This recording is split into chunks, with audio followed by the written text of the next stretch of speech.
Assalamualaikum sahabat cerita puisi. Inilah film yang kalian nanti. Judulnya Kalki yang dirilis pada bulan Juni. Film tahun 2024 ini bergenre aksi fiksi.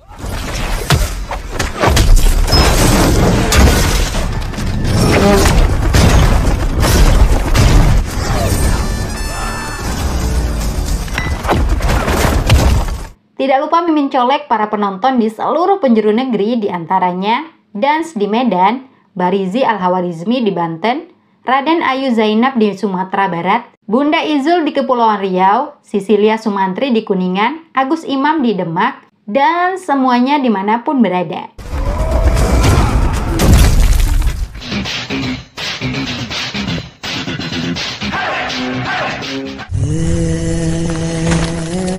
Cerita dimulai setelah berakhirnya Perang Kurukestra yang terjadi pada tahun 3102 sebelum Masehi.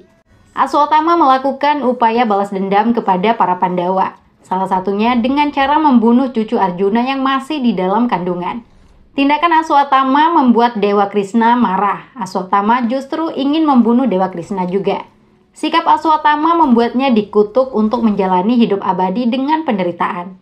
Satu-satunya cara penebusan dosa yang bisa dilakukan, Aswatama harus menyelamatkan reinkarnasi terakhir Dewa Wisnu.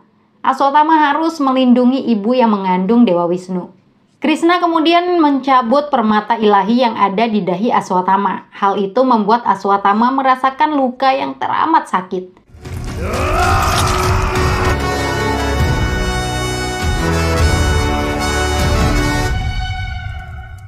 6.000 tahun kemudian atau tahun 2898 Masehi, dunia telah hancur.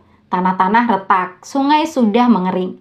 Seluruh umat manusia hanya memiliki satu tempat tinggal yang tersisa, yaitu kota Kashi di India. Sedangkan di Indonesia sudah musnah sepenuhnya.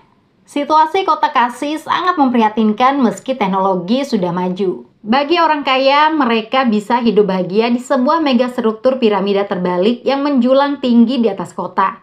Tempat itu bernama Kompleks, yang dipimpin oleh Supreme Yaskin. Siapapun yang ingin masuk kompleks harus membayar 1 juta unit. Guys, mata uang mereka dinamakan unit. Yaskin. Nasib mengenaskan dialami para pendata miskin. Mereka akan menjadi target pemburu hadiah. Salah satunya Kren dan anak buahnya. Kren menangkap wanita subur, baik itu yang sudah dewasa maupun anak-anak. Mereka akan diserahkan ke pihak kompleks untuk bahan proyek K. Seorang anak perempuan bernama Raya menyamar menjadi laki-laki agar tidak ditangkap. Tapi penyamaran Raya dibocorkan oleh sesama pendatang agar mendapat hadiah. Untungnya Raya bisa dibawa kabur oleh pria tua bernama Rumi. Raya dibawa ke tempat aman. Rupanya Rumi merupakan salah satu tokoh pemberontak dari kota tersembunyi bernama Sambala. Dia dan beberapa orang lainnya telah lama berjuang melawan kediktatoran Supreme Yaskin. Misi Rumi datang ke kota Kali untuk menemukan wanita hamil yang akan melahirkan reinkarnasi Dewa Wisnu. Rumi yakin waktu yang dinanti itu sudah tiba sesuai tanda-tanda alam. Salah seorang wanita hamil, Divya, yang diperankan Mrunal Thakur, sudah dirawat dengan baik oleh para pemberontak. Divya diyakini sebagai sang ibu yang dicari. Untuk memastikan itu, Rumi mendekatkan batu permata milik Sambala ke perut Divya. Tapi permata itu sama sekali tidak menunjukkan respon apapun, padahal seharusnya menyala. Itu berarti Divya bukanlah sang ibu yang dicari. Suasana itu dirusak dengan kedatangan pasukan kompleks. Permata milik Rumi sampai terjatuh. Raya berusaha mengamankan permata itu. Raya dan beberapa pejuang Sambala berhasil melarikan diri, tapi Rumi dan Divya tertangkap. Pasukan kompleks atau Raiders membawa Rumi dan Divya ke depan gerbang untuk diadili.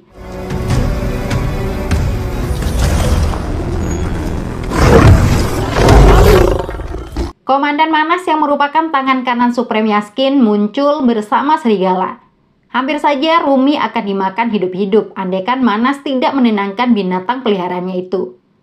Manas cukup kaget melihat Divya yang sedang hamil besar. Selama ini semua wanita hamil sudah dibawa ke laboratorium kompleks untuk bahan produksi serum. Rumi memohon agar Divya dibebaskan. Komandan Manas akan mengabulkan itu asal Rumi mau memberitahu lokasi kota Sambala. Divya yang berusaha diselamatkan tidak ingin Rumi membocorkan keberadaan Sambala. Divya rela berkorban nyawa asal masa depan dunia bisa lebih baik. Komandan Manas tidak berpikir dua kali, dia langsung menembak mati Divya. Nasib yang sama menimpa Rumi, Manas membunuh pria tua itu. Terbunuhnya Rumi membuat Raya yang sejak tadi mengintip secara spontan berteriak. Manas memerintahkan untuk menangkap Raya dan pejuang Sambala yang menyusup. Hadiah 5.000 unit diumumkan untuk satu orang. Raya dan pejuang bernama Aju bisa kabur. Pasukan kompleks dilawan oleh pejuang lainnya. Pejuang bernama Lucky itu juga harus menghadapi kelompok pemburu hadiah seperti Kren. Bukan hanya Kren, robot cerdas bernama Buji ikut ingin menangkap pejuang Sambala. Buji dengan mudah memborgol Lucky. Kren yang tidak terima targetnya diambil menyerang Buji. Bos Buji sekaligus sahabatnya pun muncul. Dialah Bhairava yang diperankan Prabhas.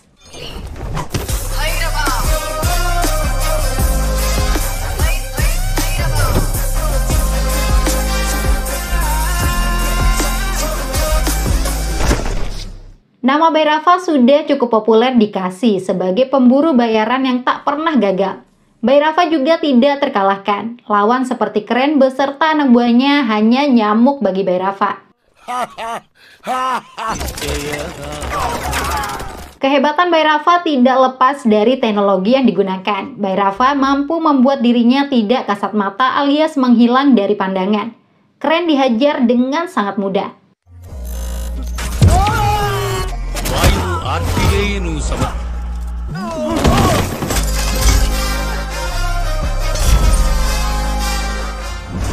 Kelompok pemburu lain mencoba mengambil Lucky. Bhairava mengalahkan mereka semua.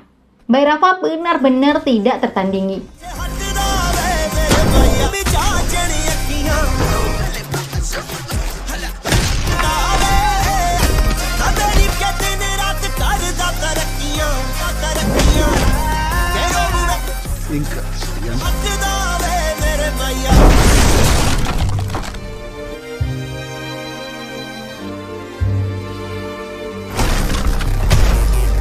Kemampuan Bhairava membuat Lucky sampai bersiul. Cerita tentang Bhairava yang tidak terkalahkan terbukti benar.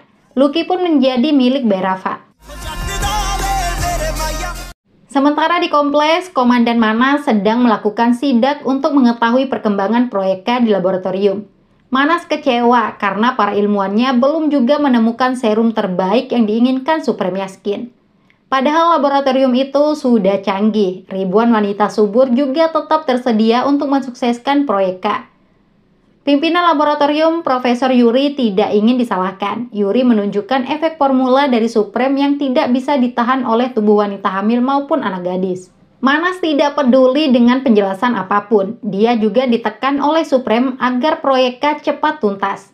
Manas memerintahkan agar wanita yang hamil 3 bulan diekstrak untuk bahan serum. Wanita hamil asal Cina itu tidak kuat menahan efek formula. Setelah proses ekstrak selesai dan serum didapatkan, dia meninggal. Tubuhnya kemudian dibuang ke jurang api.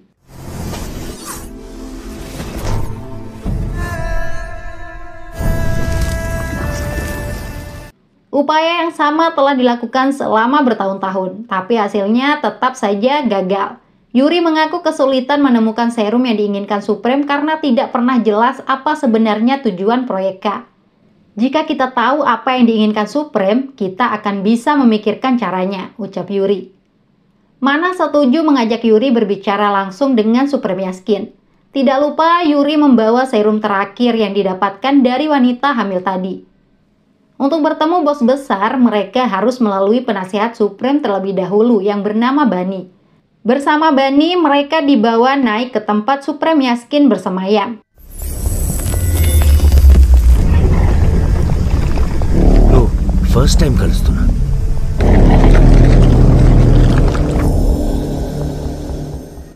Ternyata Supreme Skin orang sakti mandraguna. Dia bisa duduk melayang di atas air. Manas memberikan serum terbaik dari laboratorium yang baru saja diproduksi.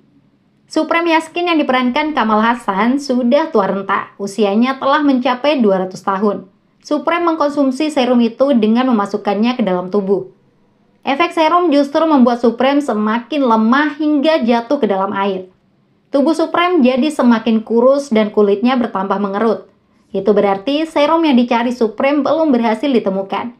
Supreme memerintahkan Manas untuk melanjutkan proyeknya dengan usia kandungan 150 hari atau 5 bulan. Manas belum menemukan wanita dengan usia kehamilan seperti itu. Wanita terakhir yang usia kehamilannya paling lama hanya 3 bulan. Salah seorang pekerja laboratorium dengan nomor seri SUM80 ternyata menyembunyikan sebuah rahasia. SUM80 yang diperankan Deepika Padukone diam-diam sudah hamil. Perutnya selalu ditekan agar tidak terlihat buncit. Usia kehamilan SUM80 saat ini sudah mencapai 150 hari. Tanpa disadari, perut buncitnya dilihat oleh pekerja lain bernama Lily dengan seri LYL33. Lily sangat heran dengan kehamilan itu, apalagi SUM80 tidak pernah dekat dengan pria manapun. SUM80 tidak tahu harus menjawab apa, dia sendiri bingung, tidak mengerti. SUM80 tidak pernah berhubungan badan dengan siapapun. Tiba-tiba saja perutnya hamil setelah sempat merasakan ada gerakan yang masuk ke perutnya beberapa waktu lalu. Hal yang ditakutkan SUM80, pihak kompleks mengetahui tentang kehamilannya. Apabila itu terjadi, dia dan kandungannya pasti akan dibuat sebagai bahan uji coba yang bisa menyebabkan kematian. Saya tidak punya siapa-siapa di dunia ini. Ayah menjual saya ke kompleks sejak saya kecil. Saya hanya memiliki bayi di perut saya. Saya ingin menyelamatkannya, ujar SUM80. Lily bisa memahami perasaan itu. Kehamilan yang ada di hadapannya memang salah satu keajaiban. Tapi lambat laun pihak kompleks pasti akan mengetahuinya. Kehidupan di kompleks memang sangat mengerikan. Tapi semua orang mendambakannya karena hanya melihat dari luar. Terutama bagi Bhairava yang sangat ingin bisa memasuki kompleks. Bhairava mengamankan Lucky ke tempatnya sebelum ditukar dengan hadiah. Lucky mengajak Bhairava bergabung dengan kelompoknya saja untuk melawan kompleks. Bhairava setuju bergabung asalkan dibayar. Tanpa bayaran, Bhairava tidak mau repot-repot. Tujuan hidup Bhairava hanya untuk mengumpulkan 1 juta unit agar bisa masuk ke kompleks. Sifat egois Bhairava sudah tertanam sejak kecil. Orang tua Bhairava telah meninggal akibat perang. Sejak bayi, Bhairava diasuh oleh seorang pilot yang biasa dipanggil kapten. Bhairava belajar hidup dari kapten, termasuk cara bertarung. Tapi kapten yang telah merawatnya justru ingin menjual Bhairava saat remaja. Untungnya Bhairava cerdas. Bhairava yang terlebih dahulu menjual ayah angkatnya. Sejak saat itu, Bhairava hanya memikirkan diri sendiri dan tidak peduli dengan orang lain. Obrolan mereka terhenti setelah 3 orang pria datang menemui Bhairava. Orang-orang itu datang untuk menagih uang atau unit yang telah diambil Bhairava. Seorang gadis cantik bernama Roxy juga muncul menuntut unitnya dikembalikan. Roxy yang diperankan Disha Patani merupakan gadis tangguh. Siapapun yang macam-macam dengannya akan dihajar. Roxy juga tidak segan-segan menghajar Bhairava yang sangat dicintai karena merasa hanya dimanfaatkan. Saya pikir kamu menginginkan saya, ternyata kamu hanya mengincar unit saya, ujar Roxy kesal.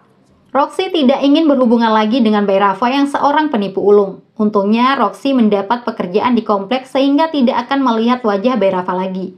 Bhairava langsung sumringah mendengar Roxy akan masuk ke kompleks. Bhairava pura-pura bersikap manis dan mencintai Roxy, tapi Roxy tidak mau tertipu lagi.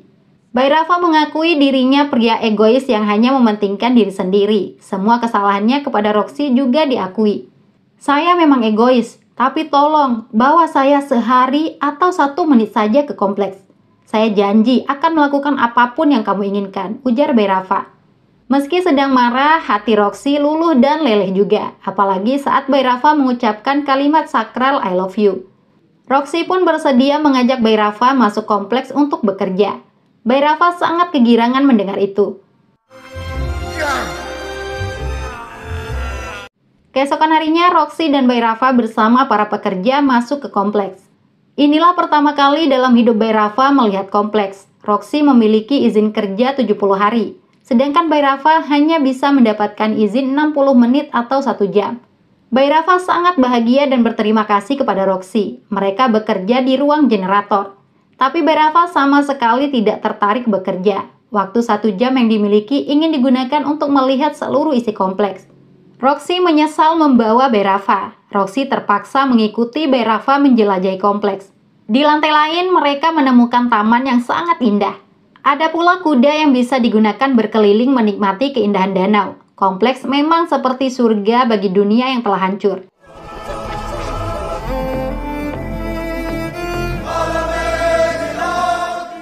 Bairava hanya bisa terperangah kagum. Sembari menghindari drone pengintai, Bairava dan Roxy malah menemukan pantai yang begitu memanjakan mata. Tentu saja itu pantai buatan yang diciptakan Supremia Skin.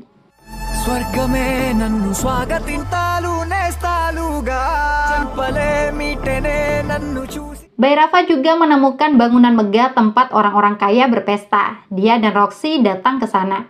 Mereka bisa menari dengan penuh kebahagiaan.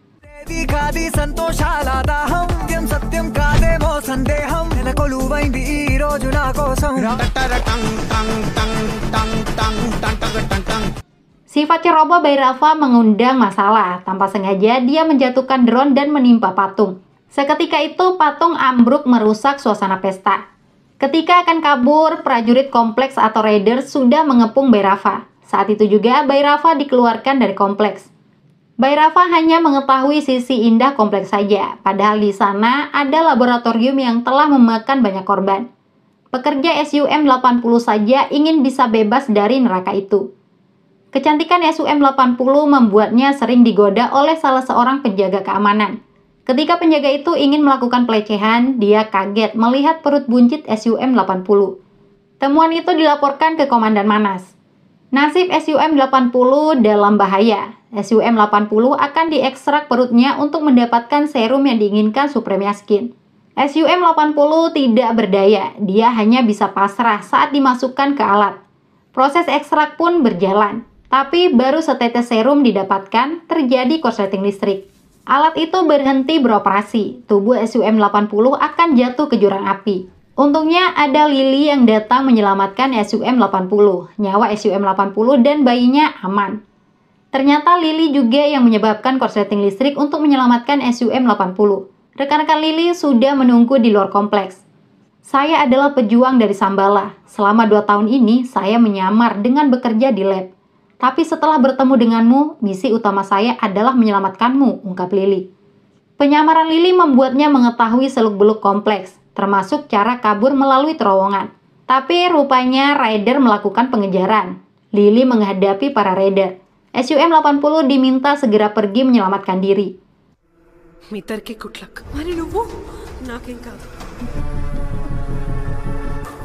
Teman-teman Lily memang sudah menunggu di luar terowongan. Mereka adalah Ferran, Kyra, dan Aju. Ketiga pejuang itu dengan sabar menunggu kedatangan Lily. Di waktu yang bersamaan, anak kecil bernama Raya masih dikejar oleh Raider dan robot kompleks. Raya bersembunyi di sebuah gua.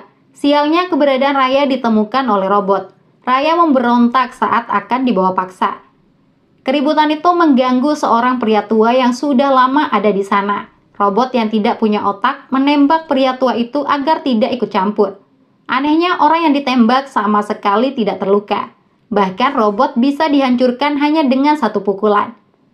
Raya terbengong dengan pria tua di hadapannya yang tidak meninggal meski sudah ditembak.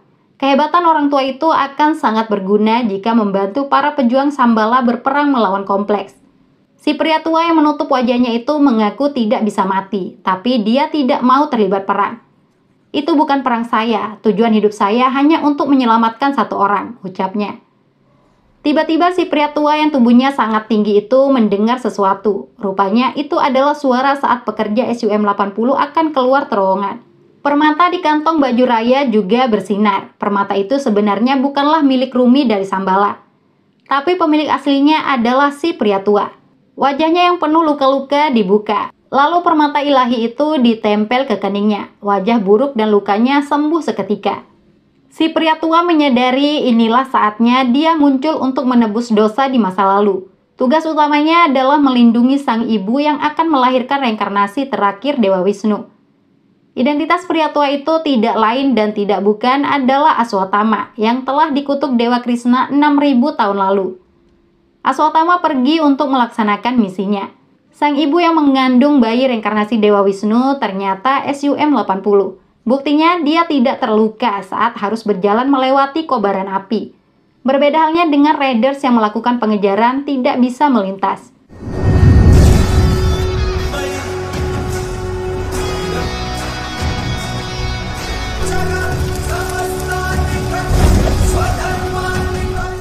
Sungguh sebuah keajaiban. Api itu tidak berani membakar tubuh SUM-80. Dia bisa keluar terowongan dengan selamat menemui teman-teman Lily. Tapi karena kelelahan, SUM-80 pingsan. Sesuatu yang unik juga dialami Bae-Rafa. Dia tidak mau membayar minuman karena masih kesal dikeluarkan paksa dari kompleks. Saat memuji diri sendiri, petir muncul menyambar benda di dekatnya. Benda itu hampir saja rubuh. Bae-Rafa menahan dengan tangannya. Ada ukiran patung dewa di belakang benda itu. Warga yang menyaksikannya meyakini itu adalah tanda bahwa Tuhan akan muncul di Kasih. Entah siapa sebenarnya Bae-Rafa ini. నీ కళ్ళ ముందే కనిపిస్తుంది.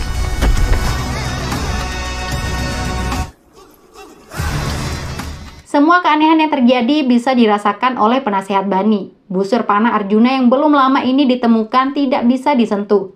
Bani seperti tersengat listrik saat mengangkatnya. Bani memanggil Komandan Manas. Mereka semua harus waspada. Bani yakin ada kekuatan baru yang akan muncul.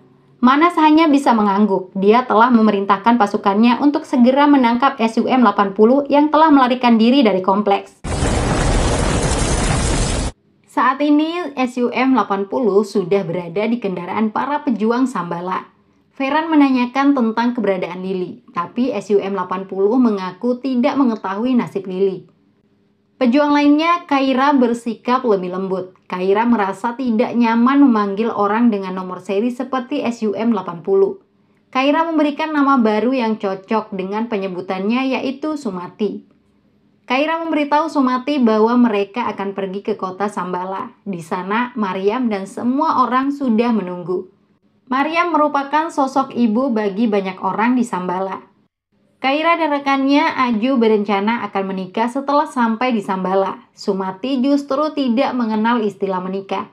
Rupanya pernikahan telah menjadi tradisi kuno di tahun 2898. Obrolan mereka terhenti dengan adanya raiders yang datang mencari SUM-80 atau Sumati. Awalnya mereka menyamar sebagai rakyat biasa agar tidak perlu bertarung. Tapi keberadaan Kaira dan Sumati terdeteksi meski sudah membuat diri tidak kasat mata. Kaira terpaksa menggunakan senjatanya. Raider berhasil ditaklukkan.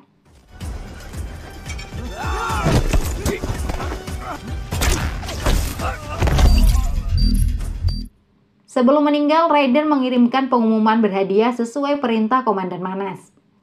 Pengumuman itu sampai ke Buji. Hadiah 1 juta unit akan diberikan kepada siapa saja yang bisa menangkap pekerja labs SUM-80.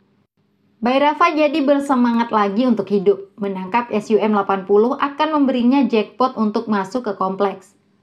Bae-Rafa dan Buji bergegas pergi untuk menangkap SUM-80.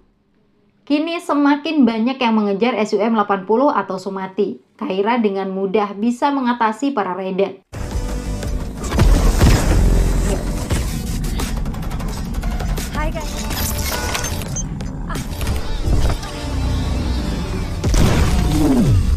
Tapi pemburu hadiah bernama Kren juga datang. Kaira berusaha melindungi Sumati.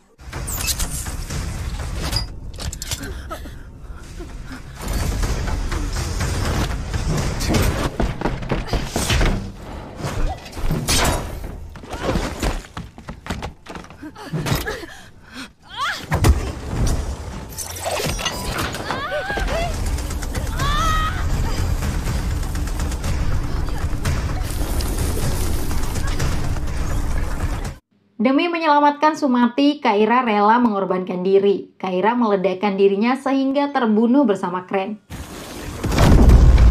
Aju sangat terpukul. Tapi dia harus tetap kuat untuk melawan para raiders yang semakin banyak datang. Tembak-menembak yang terjadi membuat telapak tangan patung raksasa jatuh menimpa kendaraan. Mereka jadi terkepung, tidak bisa melarikan diri. Aju terkena tembakan. Veran juga akan dibunuh.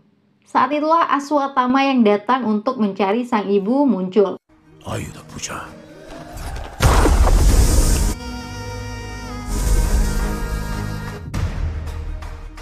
Aswatthama ditembak berkali-kali, tapi dia sama sekali tidak terluka.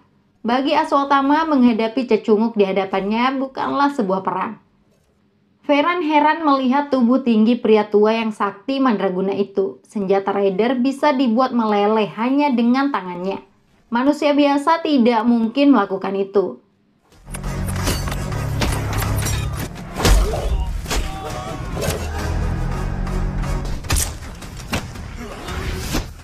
Aswatama semakin kuat merasakan keberadaan sang ibu di dalam kendaraan. Aswatama ingin cepat menyelesaikan lawannya. 6 orang bisa diangkat sekaligus lalu dihempaskan ke tanah.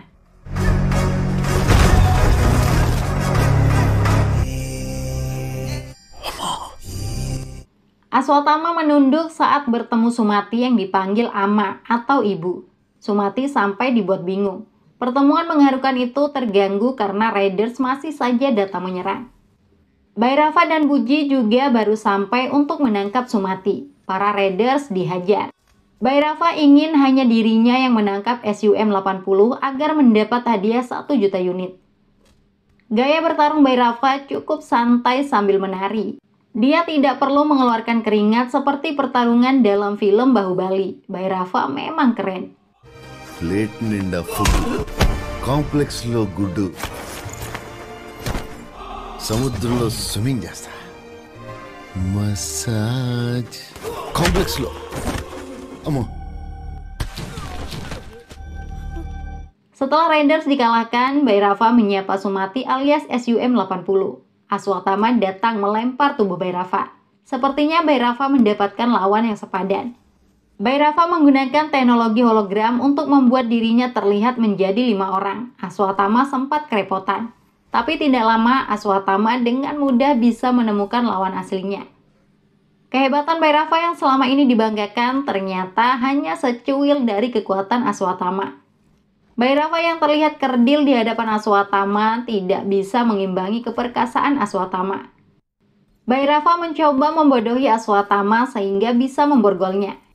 Hebatnya, Aswatama mampu menghancurkan borgol itu. Bhairava sampai dibuat tercengang. Bhairava mengeluarkan segenap kemampuannya, tapi tetap saja Aswatama jauh lebih unggul.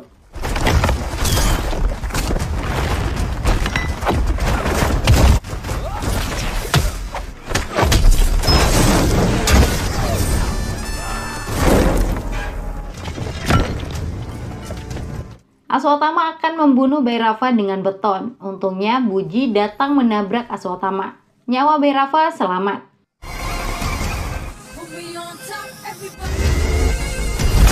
Love you, Buji.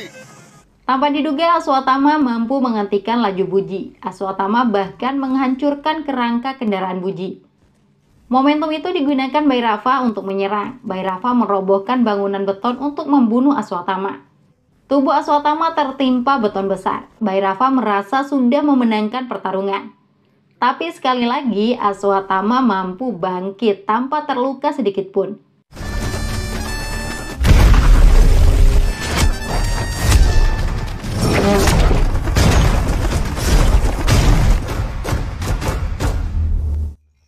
Bhairava tidak mau menyerah. Dia kembali melancarkan serangan. Tubuh Aswatama berhasil digantung dengan rantai besi. Aswatama sungguh luar biasa. Dia masih mampu membebaskan diri. Patung yang ada di sana justru runtuh menimpa Bhairava. Pertarungan itu dimenangkan oleh Aswatama dengan cara sangat meyakinkan.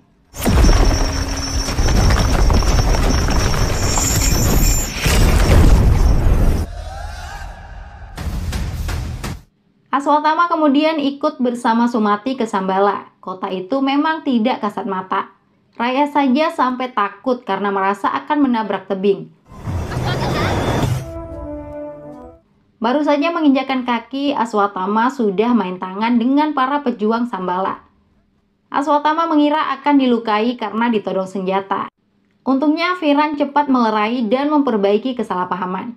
Sumati turun dari kendaraan. Aswatama memberikan telapak tangannya sebagai tangga. Aswatama benar-benar memperlakukan dirinya menjadi budak Sumati. Orang yang paling bahagia dengan kedatangan Sumati adalah Maryam. Sudah cukup lama, Maryam hanya hidup dengan keyakinan dan cerita. Kini keyakinan Maryam tentang nubuat sang ibu yang akan melahirkan reinkarnasi Dewa Wisnu benar-benar nyata di depan mata. Kedatangan Sumati langsung disambut guyuran hujan. Itu adalah pertanda bahwa Sumati benar-benar wanita yang akan melahirkan reinkarnasi Dewa Wisnu atau Kalki. Seluruh penduduk Shambhala bersukacita menyambut Sumati dan hujan. Sumati diperlakukan seperti seorang ratu. Sumati hanya diam terbengong, tidak mengerti apa-apa. Shambhala నీ కోసం ఈ యుగమంతా ఎదురు చూసింది.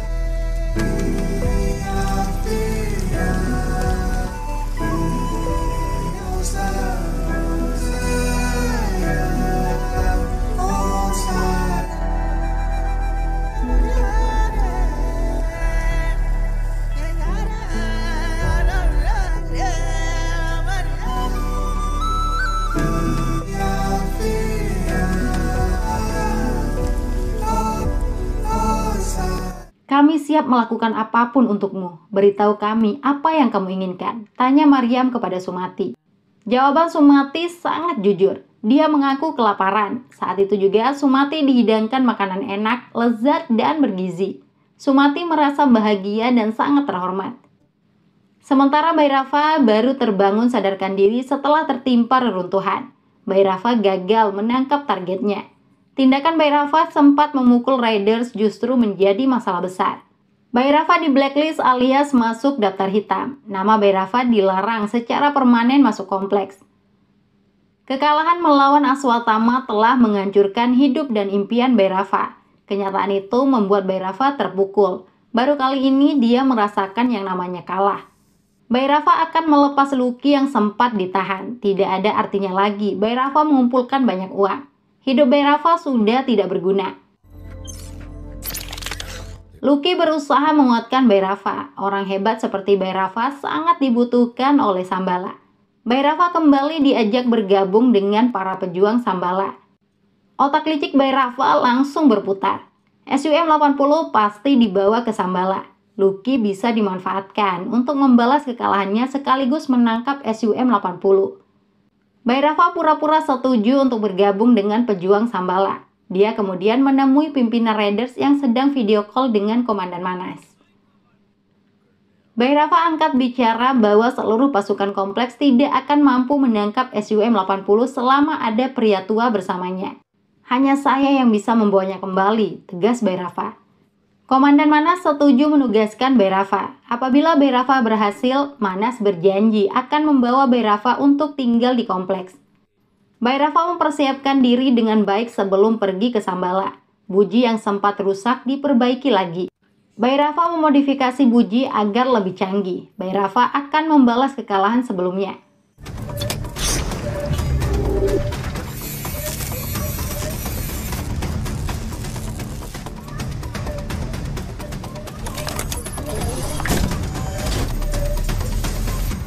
Aswatthama sendiri tetap melindungi Sumati 24 jam penuh. Tongkat rapuhnya tetap dipegang.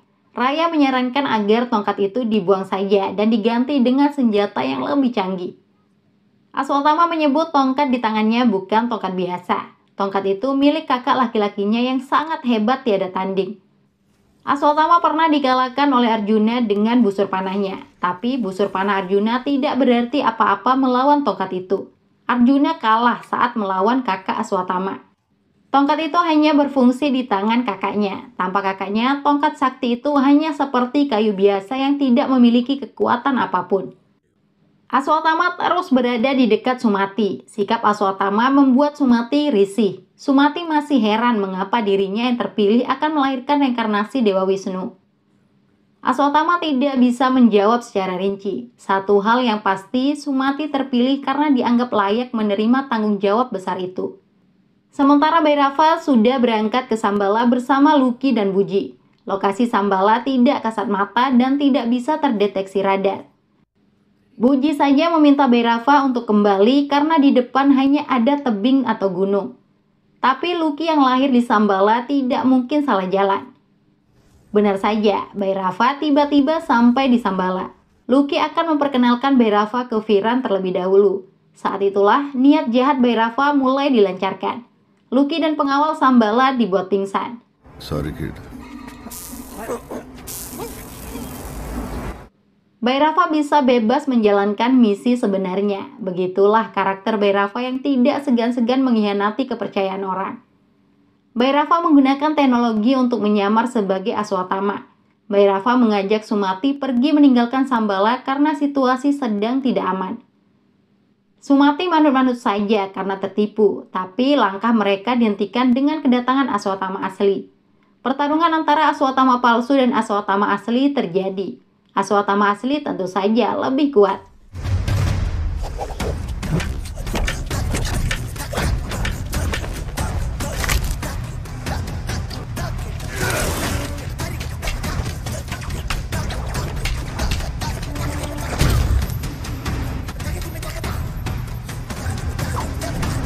Penyamaran Bhairava terbongkar setelah terkena pukulan keras. Bhairava berusaha membawa Sumati pergi secara paksa. Sialnya Bhairava dihajar habis-habisan.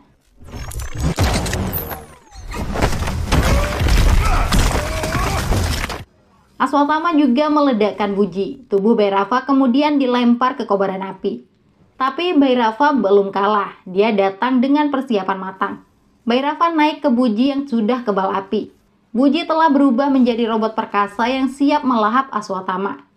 Pertarungan bertambah sengit. Viran dan para pejuang Shambhala tidak bisa berbuat banyak. Mereka juga harus menghadapi musuh lain yang memaksa menerobos masuk Shambhala. Ternyata Komandan Manas mengekori Bhairava. Manas turun tangan langsung untuk menangkap SUM-80 dan menghancurkan Shambhala. Manas berusaha mencabik-cabik medan pelindung Shambhala. Jumlah pasukan yang dibawa Manas sangat banyak. Para pejuang Shambhala bersiap untuk perang. Mereka tidak gentar meski kalah jumlah dan kalah persenjataan. Manas berhasil menghancurkan medan pelindung. Peperangan besar terjadi.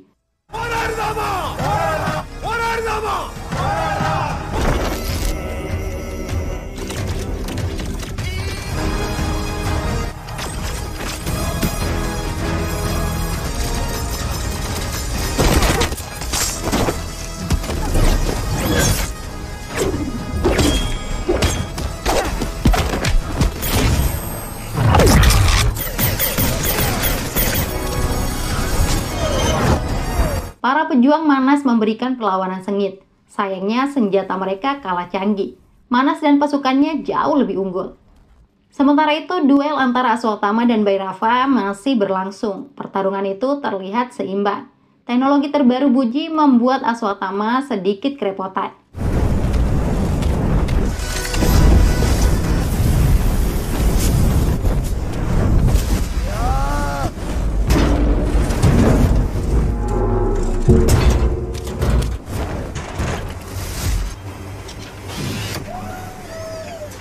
Aswatama tidak kehabisan cara. Dia mencabut mesin persenjataan buji. Aswatama kemudian mengikat buji dan merobohkannya.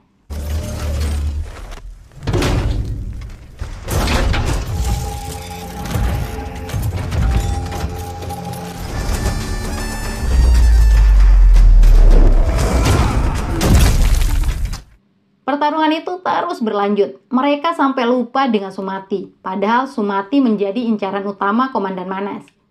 Untungnya ada Mariam yang selalu melindungi Sumati. Mariam yang selama ini terlihat lembut ikut bertarung. Dia seorang petarung yang hebat seperti Wonder Woman. Tentara lawan dilumat dengan cambuk saktinya.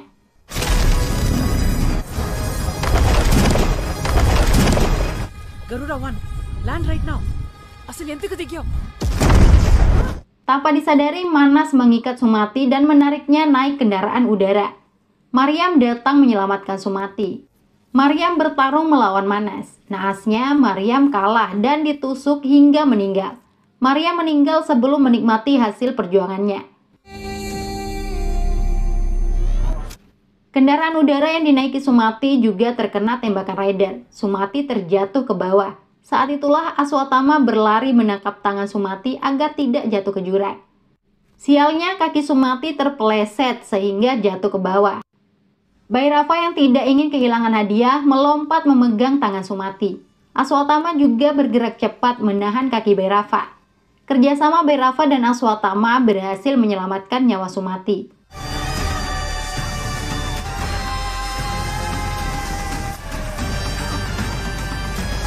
Baru saja Bhairava bisa bernapas lega, Aswatama menghantam dadanya dengan pukulan yang sangat keras.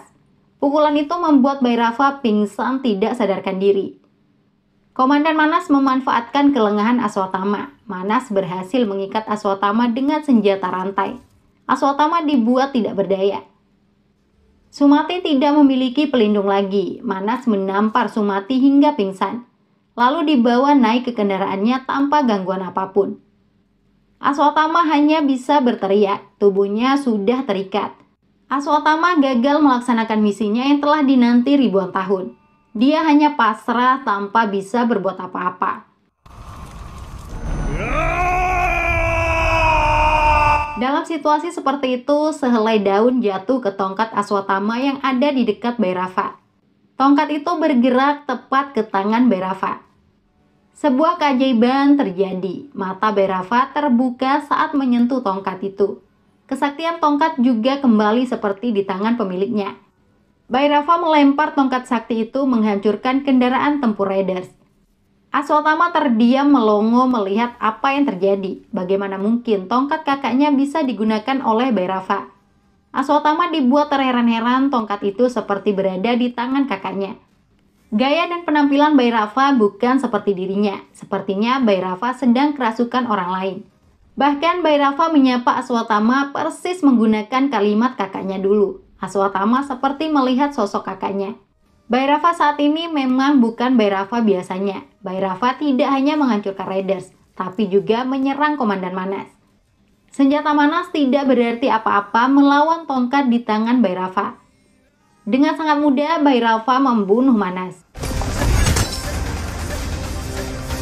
Bhairava kemudian menggendong Sumati turun ke bawah. Bhairava benar-benar menjadi pelindung Sumati. Aswatama tersenyum bangga dan bahagia. Aswatama menganggap pria hebat di hadapannya adalah reinkarnasi sang kakak. Buji datang menghampiri Bhairava. Seketika itu, Bhairava seperti tersadar. Dia tidak lagi kerasukan. Bhairava jadi heran melihat Sumati atau SUM-80 ada dalam gendongannya. Bhairava benar-benar telah kembali seperti sedia kala. Dia kaget dan senang melihat Aswatama terjebak rantai. Bhairava mengajak Buji pergi membawa Sumati. Bhairava akan menyerahkan Buji ke kompleks agar bisa tinggal di sana. Aswatama berusaha melepaskan rantai di tubuhnya. Setelah rantai terlepas, Aswatama memanggil Bhairava dengan sebutan saudara laki-laki atau kakak. Aswatama menahan kendaraan Bhairava agar tidak pergi. "Tunggu saudara, dengarkan aku," ujar Aswatama. Bhairava tidak mengerti kata-kata Aswatama. Bhairava menggunakan kecepatan penuh. Akhirnya Bhairava bisa pergi melesat jauh meninggalkan Aswatama. Raya yang sejak tadi mengintip menanyakan kepada Aswatama tentang pria yang dipanggilnya saudara itu. Aswatama menyebut Bhairava adalah reinkarnasi kakak kandungnya. Sang kakak memang sangat hebat. Dulu pada saat perang Kurukshetra, Arjuna akan membunuh Aswatama dengan busur panahnya. Tapi Aswatama dilindungi oleh sang kakak. Tongkat kakaknya menghancurkan anak panah Arjuna. Arjuna dibuat keteteran, padahal Arjuna bersama Dewa Krishna. Tapi lawannya jauh lebih hebat. Itu karena lawannya selalu dilindungi Dewa Hanuman. Kakak kandung Aswatama itu adalah Karna yang lebih hebat dari Arjuna.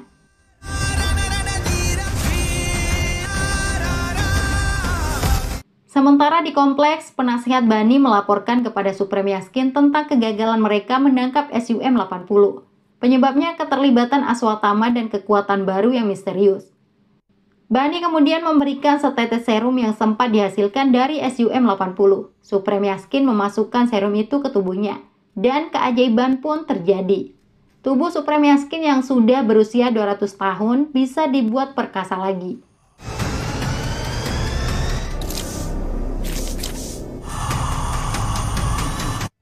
Kulit keriputnya menghilang. Supreme Yaskin sudah menemukan serum ajaibnya. Setetes serum dari SUM-80 telah membuat perubahan begitu besar. Supreme Yaskin akan menangkap sendiri SUM-80. Kekuatannya tidak perlu diragukan lagi. Busur panah Arjuna saja bisa diangkat dengan enteng. Supreme Yaskin siap bertarung melawan kekuatan apa saja, bahkan melawan dewa sekalipun. Film Kalki selesai di sana. Kita tunggu saja Kalki bagian kedua. Sudah dulu ya, sampai jumpa.